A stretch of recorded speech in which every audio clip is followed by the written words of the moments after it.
धार जिले के industrial area Pithampur में यूनियन कार्बाइड भोपाल में हुए गैस कांड के बाद बचा कचरा जलाए जाने के लिए 12 कंटेनर भोपाल से रवाना हुए। इसके पहले इंदौर के गांधी मेडिकल कॉलेज के एल्यूमिनाई संगठन के सदस्यों ने मिलकर याचिका दायर की है, जिस पर संभवतः सुनवाई हो सकती है। दरअसल 1984 में यूनियन कार्बाइड भोपाल फैक्ट्री में हुए गैस कांड में कई लोगों की मौत हुई थी, जिसके बाद वहां के जहरीले कचरे को जलाने जाने की मांग उठी थी, जिसके लिए कई बार प्रयास किए गए। इसी कड़ी में मध्य प्रदेश के सबसे बड़े इंडस्ट्रियल एरिया पीथमपुर में एक बार कचरा जलाया जा चुका है। वहीं प्रदेश सरकार और केंद्र सरकार ने मिलकर दूसरी बार पीथमपुर को कचरा जलाने के लिए उपयुक्त जगह मानते हुए कचरा जलाने के लिए 12 कंटेनर भोपाल से रवाना करने जा रही हैं। याचिकाकर्ता डॉक्टर संजय लोढ़े का कहना है कि इस विषैले कचरे से आसपास का जलवायु प्रदूषण होगा, साथ ही कैंसर के मरीज भी बढ़ेंगे। साथ ही कचरा जलाए जाने से बाद बचे हुए अपशिष्ट पदार्थों को नाले में छोड़ा जाएगा, जिससे पानी जहरीला हो सकता है। साथ ही फसलों को भी नुकसान हो सकता है संभावना है, जिसे देखते हुए उन्होंने हाई कोर्ट में याचिका प्रस्तुत की है, जो कि स्वीकार कर ली गई है, जिस पर मंगलवार को सुनवाई होनी है।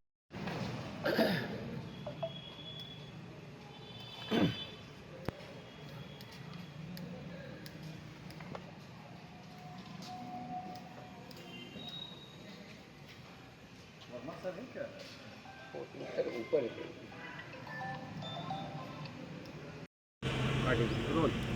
सर, यूनियन कार्बाइड का कचरा पीथमपुर पहुंच रहा है। इसके लिए एल्यूमिनाई की ओर से एक याचिका दायर की गई। क्या मांगे रखी गई है इस याचिका में? मांगे कुछ नहीं है, डॉक्टर्स का इसमें कोई लेना देना नहीं है। स्वास्थ्य से हम जुड़े हुए हैं तो उसी पे है, जनहित याचिकाएं हैं ये। पहली बात तो ये कि यदि वो कचरा वहाँ के लिए विषैला है भोपाल के लिए, तो इंदौर में क्या विषैला नहीं रहेगा? इंदौर में कैसे क्या जलाएंगे? उसमें 5 तरह की एक तो रिएक्टर है वहाँ का, उसमें बहुत सारा केमिकल है। दूसरा वहाँ की मिट्टी है। तीसरा नेफ्थॉल करके एमआईसी गैस बनने के लिए वो सामग्री होती है।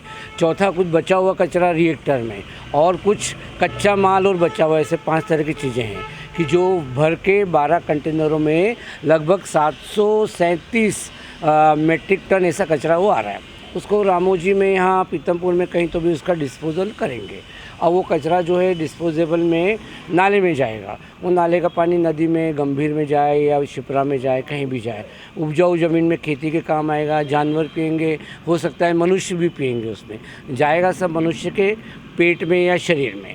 अब उसमें जो रहता है, आपको याद होगा यूनियन कार्बाइड का जब केस हुआ था, कई दिनों तक जुड़वा बच्चे, टेढ़े मेढ़े बच्चे पेट में मर गए, अबॉर्शन हुआ, लोग भी मर गए, वो अलग बात है। तो कार्सिनोजन पैदा होते, कार्सिनोजन मतलब जिससे कैंसर होने का खतरा, ऐसे पदार्थों को कार्सिनोजन बोलते हैं। तो ऐसे सारे बहुत सारे रहेंगे। तो मैं ये नहीं कह रहा हूँ कि 100 में से 100 लोगों को हो जाएगा, 100 में से 5 को भी हो गया, 2 को भी हो गया, तो एक गंभीर बात है लोगों के स्वास्थ्य के लिए। तो इसलिए हमने ये याचिका लगाई हुई है। ऑलरेडी एक याचिका जबलपुर में किसी ने लगी हुई है, उसमें ये पूछा था कि इसका डिस्पोजेबल नहीं हो, ऐसा कुछ लगाया था। हमारी याचिका ये है कि हमारे को तो इंदौर में या पीथमपुर में नहीं चाहिए, इसको कुछ और प्रकार निकाला जाए और उसको ज़मीन के अंदर गाड़ा जाए, या जो भी करना है इसका उपयोग किया जाए। क्योंकि आप बता रहे हैं इसको ज़मीन में गाड़ा जाए, ज़मीन में गाड़ेंगे तो भी इसमें वायरस फैलने की संभावना तो फिर नहीं, तो वो उसी ज़मीन में रहेगा ना, उसको पैकिंग करते हैं। आपको याद है जब कोई रेडियोलॉजी सेंटर या कीमोथेरापी या रेडियोलॉजी कैंसर के लिए सेंटर चालू होता है, अभी मैं एक जगह जुड़ा हुआ हूँ, तो बड़े 6-6 फीट की दीवारें बनी है। उसको जो ये बनाते हैं ना आर्मी वाले, ऐसा बड़ा क्या बोलते हैं, बंकर उस प्रकार से, तो उसके चारों ओर दीवारें बनती है। जब वो बाहर नहीं निकलता है वो रेडिएशन, तो ये कचरे को भी इसी प्रकार के बंकर में एक बार सील कर दो, आप उसको स्टॉप करो उसको। ये हम लोग को ना चाहता है। कहाँ पर लगी याचिका आपने? याचिका हाईकोर्ट में लगी है, कल वो मंजूर हो गई है, मतलब कैंसिल नहीं हुई है।